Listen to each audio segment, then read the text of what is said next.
Hi friends, welcome to One Steel Cooking. இன்னைக்கு வந்து ஒரு சூப்பரான ஒரு குழம்பு ரெசிபி தாங்க. பார்க்கவே எவ்வளவு சூப்பரா தகதகன்னு இருக்குன்னு பாருங்க. இன்னைக்கு நம்ம மாங்காய் குழம்பு தான் எப்படி பண்ணலாம்ங்கறத பார்க்க போறோம். அதுவுமே நம்ம ஊர்ல கிடைக்கிற கிளிமூக்கு மாங்காய் பயன்படுத்தி எப்படி சூப்பரா ஒரு கார குழம்பு பண்ணலாம்ங்கறத பார்க்கலாம். இது சாதத்தோடலாம் விரவி சாப்பிடுறதுக்கு அவ்வளவு அட்டகாசமா இருக்கும். வாங்க எப்படி ஈஸியா டேஸ்டியா செய்யலாம்ங்கறத வீடியோல போய் பார்க்கலாம். வீடியோக்குள்ளே போகிறதுக்கு முன்னாடி கீழே உள்ள ரெட் கலர் சப்ஸ்கிரைப் பட்டனை கிளிக் பண்ணுங்கள். கூடவே பக்கத்தில் உள்ள பெல் ஐக்கானையும் கிளிக் பண்ணுங்கள். அப்போ தான் நான் போடுற வீடியோ எல்லாமே உடனுக்குடன் உங்களுக்கு தெரிய வரும். வாங்க இப்போ வீடியோக்குள்ளே போகலாம். இன்னைக்கு இந்த மாங்காய் குழம்பு வந்து பார்த்தீங்கன்னா நான் வந்து நான்ஸ்டிக் கடாயில் வைக்கிறேன். நீங்கள் வந்து மண் சட்டியில் கூட வச்சுக்கலாம். ஃபஸ்ட்டு நல்லெண்ணெய் சேர்த்துக்கோங்க. இது கூடவே கடுகு உளுந்தம்பருப்பு வெந்தயம் எல்லாம் சேர்த்து நல்லா பொரிஞ்சு வந்ததுக்கப்புறம் கொஞ்சமாக பூண்டு சேர்த்துக்கலாம். இது கூடவே ஒரு கையளவு சின்ன வெங்காயம் சேர்த்திங்கன்னா ரொம்ப சூப்பராக இருக்கும். இப்போ இந்த சின்ன வெங்காயம் சேர்த்துட்டு கருவேப்பிலையும் சேர்த்து நல்லா அந்த வெங்காயம் பூண்டு ரெண்டும் நல்லா ஓரளவுக்கு வதங்குற வரைக்கும் நல்லா வதக்கி எடுத்துக்கோங்க. இப்போ நம்ம மசாலா எல்லாம் ஆட் பண்ணிடலாம்.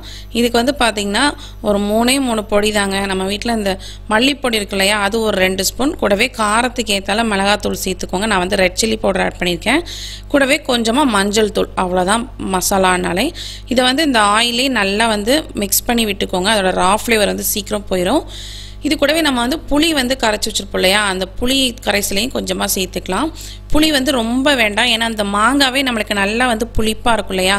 ஸோ அதனால் புளி வந்து ஓரளவுக்கு சேர்த்துட்டு கொஞ்சம் தண்ணி அதிகமாக சேர்த்து கூடவே நம்ம கட் பண்ணி வச்சுருக்க மாங்காய் அந்த உள்ள கொட்டையெல்லாம் எடுத்துட்டு நல்லா மாங்காய் பீசஸ் நல்லா கொஞ்சம் பெரிய பீசஸாகவே கட் பண்ணி வச்சுருக்கேன்.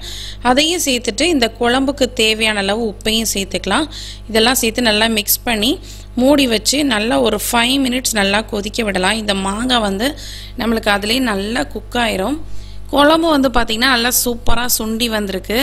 இதுவே நம்மளுக்கு வந்து வேறு லெவலில் டேஸ்ட் இருக்கும். ஃபைனலாக வந்து கொஞ்சமாக தேங்காய் பால், இந்த 1ஆம் பால் இருக்கு இல்லையா, பால் இருக்கு இல்லையா, ஸோ அதை வந்து தேங்காய் பால், கட்டியான தேங்காய் பால் எடுத்து அதையும் சேர்த்து மிக்ஸ் பண்ணிவிட்டு நல்லா மூடி வச்சு அதை ஒரு 2 மினிட்ஸ், ரொம்ப வேண்டாம், லைட்டாக 2 மினிட்ஸ் கொதிக்க விட்டிங்கனாலே போதும். அது கொதி வந்ததுமே நம்ம வந்து ஒரு துண்டு வெல்லத்தையும் சேர்த்து இறக்குனீங்க அப்படின்னு வச்சுக்கோங்களேன், அந்த காரம் புளிப்பு எல்லாமே பேலன்ஸ் ஆகி உங்களுக்கு அந்த குழம்பு வந்து வேறு லெவலில் இருக்கும்.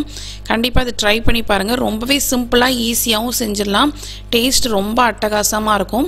நீங்கள் சாதத்தோடலாம் வச்சு மிக்ஸ் பண்ணி சாப்பிட்றதுக்கு அவ்வளோ சூப்பராக இருக்கும். இந்த வீடியோ உங்களுக்கு ரொம்ப பிடிச்சிருக்கும், யூஸ்ஃபுல்லாகவும் இருந்திருக்கும். வீடியோ பிடிச்சிச்சுன்னா மறக்காமல் லைக், ஷேர், சப்ஸ்கிரைப் பண்ணுங்கள். இந்த வீடியோ பற்றின கமெண்ட்ஸையும் கமெண்ட் பாக்ஸில் தெரிவிங்க. தேங்க்யூ, பாய்.